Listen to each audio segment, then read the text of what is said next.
What's up mga kababayan? Ang Lucerne, Japan, TITP and SSW ay naghahanap ng mga aplikante para makapagtrabaho bilang poultry farmer sa Japan.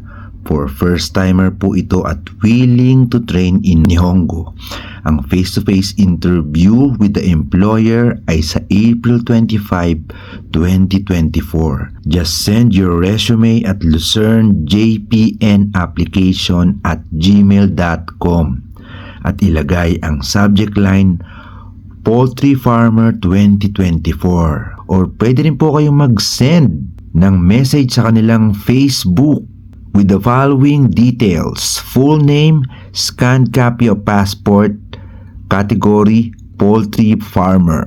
Pwede pong mag-apply ang walang experience, pero definitely those who have experience is an added advantage. Ang kanila pong contact number ay 0939-112-4386 for Smart and 0966-452-9225 for Globe. I-follow nyo na lang po ang kanilang FB page, Lucerne, Japan, TITP and SSW.